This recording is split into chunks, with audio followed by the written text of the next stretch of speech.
The Chennai shopping mall శ్రావణ సంబరం KG sale nakshi jewellery Mela flat 50% of. అంటే ఈ ఇండస్ట్రీలో ట్రావెల్ చేస్తూ ఒక న్యూ కమర్ కమింగ్ ఇన్, మనం రకరకాల ఇప్పుడు మలయాళం ఇండస్ట్రీది కూడా ఇష్యూ మీరు చూస్తున్నారు. అంటే కొత్త వాళ్ళకి ఎస్టాబ్లిష్ అవుతున్న యాక్టర్స్కి అందరికీ కూడా ఈ కాస్టింగ్ కౌచ్ అని రకరకాల ఇబ్బందులు, అంటే సటిల్ గా అవ్వచ్చు, డైరెక్ట్ గా అవ్వచ్చు. ఇప్పుడు ఇది ఫ్లేర్ అప్ అయింది కాబట్టి I'm daring to ask you, what was your true experience? అంటే మీరు కూడా డిడ్ యు కమ్ అక్రాస్ ఉన్నారా అలాంటి వ్యక్తులు? కొంచెం ఇండైరెక్ట్ గా హింట్స్ ఇచ్చో లేకపోతే this is the way it goes అని చెప్పే ప్రయత్నం చేసిన సందర్భాలు ఉండుంటాయి? Definitely, as I told, in the initial stages, I didn't know how this works. అంటే ఇది ఎలా, అంటే ముందుకు ఎలా తీసుకెళ్ళాలి ఏంటి అనేది ఒక ప్రాపర్ కరికులం లేదు కాబట్టి జనాల్ని కలిసే బట్టి అది అర్థం చేసుకోవడానికి కూడా కొంచెం టైం పట్టేది, what they are trying to ask అనేది. తర్వాత the way I responded or with the way I presented, వాళ్ళకి అర్థమైపోయింది that I don't work how they want me to work in that particular way. So స్టార్టింగ్లో కొంచెం నా innocence వల్ల maybe I was asked for approached in few places, but దాని తర్వాత పెద్దగా people understood that I have my own way of working.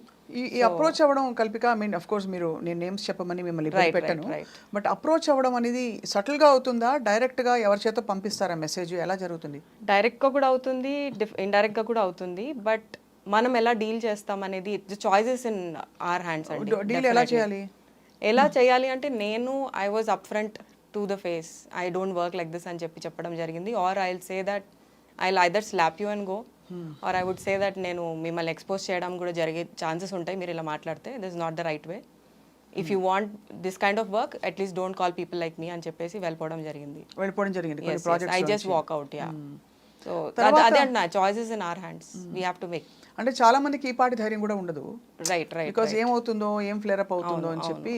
ఒకటి opportunities పోతాయనే భయం, రెండోది ఎందుకు ఒక పెద్ద డ్రామాటిక్ గా ఒక ఎపిసోడ్ అవుతుంది కదా, మన గురించి రకరకాలుగా అనుకుంటారని చెప్పి.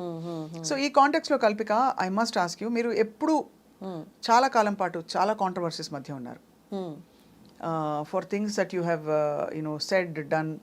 చాలా మందిని మీరు చాలా కోపంగా అడ్రస్ చేసి వాళ్ళని డైరెక్ట్గా అటాక్ చేసిన సందర్భాలు ఎలా జరిగింది? అదంతా ఎందుకు జరిగింది? అది YS Kalpika Ganesh always in news. నేను ఎప్పుడు బిలీవ్ చేసేది ఏంటంటే, ఇంటర్వ్యూస్ కూడా నాకు పెద్ద నేను ఇచ్చేదాన్ని కాదు, ఎందుకంటే I always believe the work should speak more than words. So నేను ఎప్పుడు అలాగే I use to travel with my work అంతా. But of late what happened, I think being part of an industry which is very unpredictable in a way, very uncertain in a way. So అందంతా uncertainty వల్ల ఒక తెలియకుండా మనకు ఒక inbuilt trauma అనేది build అవుతూ ఉంటుంది. సో సమ్వేర్ ఐ థింక్ నాకు అది వన్ ఆఫ్ ద ఫ్యాక్టర్ కూడా అయింది in a way. Waiting for the roles, అంటే నాకు నచ్చే రోల్స్ నాకు రావాలి, నాకు ఇలాంటిదే చేయాలి, సో ఇలాంటి ఎందుకు రావట్లేదు, నేను ఇంకా ఏమేం చేయాలి to reach there, what is going wrong అనేది, ఆ థాట్ ప్రాసెస్ అనేది ఎక్కువ బిల్డప్ అయి ఉండేది. But then where I'm going wrong కానీ like why I'm not able to make it through అనేది చాలా ఒక బిల్డప్ ట్రామాలా ఉండేది. అండ్ ఈవెన్ జనాల్ని కలవడం, వై రిజెక్షన్స్ ఎందుకు వచ్చేది అంతా, they don't come and tell us why you are not selected for a particular role అని అంతా. So reaching different people all the time, not giving up. I've been doing that. I've been very patient. Fortunately, I got to work with lot of newcomers and very ఏమంటారు, different kind of storytelling directors. Yashoda మంచి role మీది actually. అవునవును, recent was Yashoda. Atharva కూడా, yeah Atharva also again I play forensic department head and all that. So మంచి roles రావడం జరిగింది, but it use to take its own time అనమాట.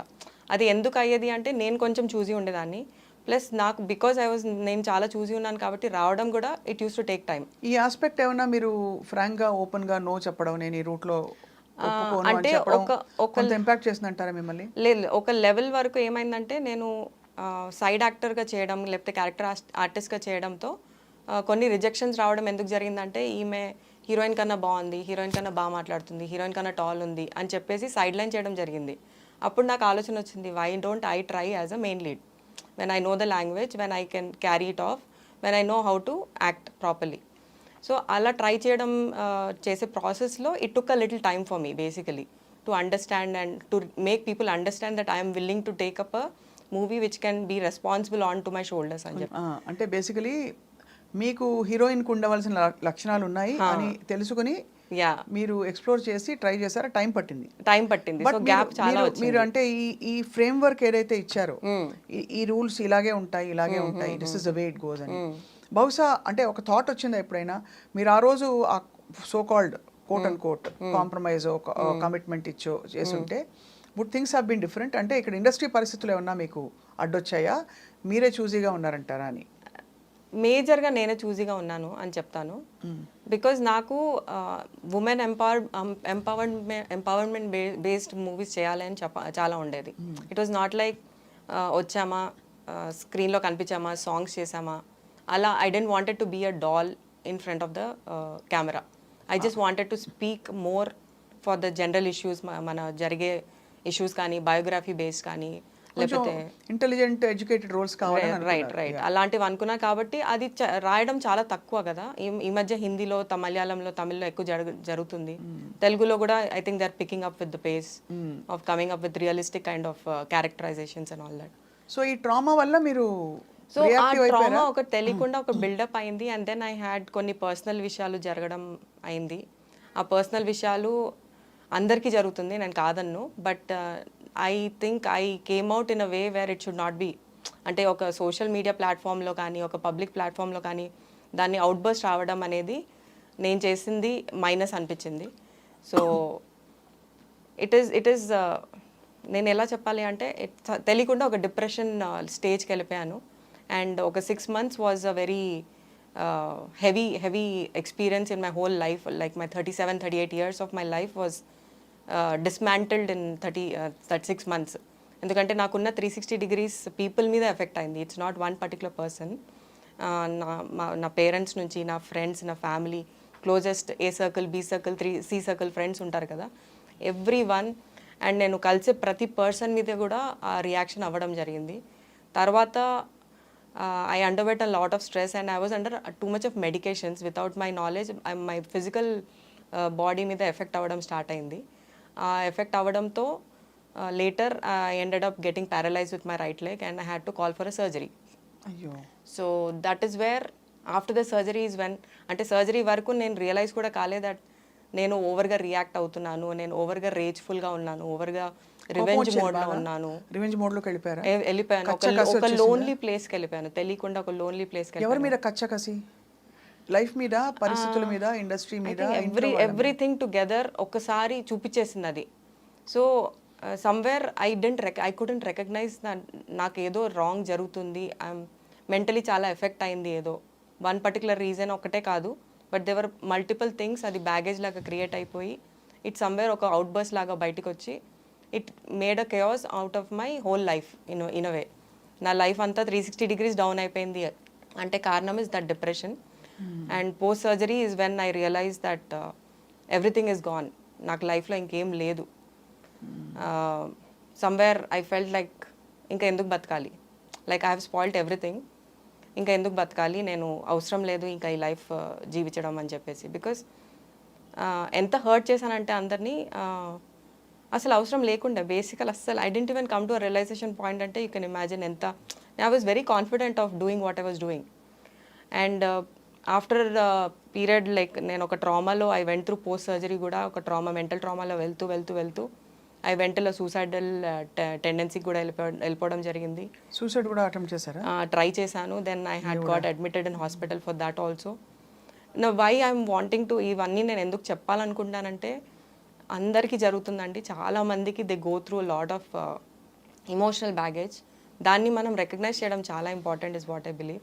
అందుకే నేను ఇవాళ బయటకు వచ్చి మాట్లాడడం జరుగుతుంది.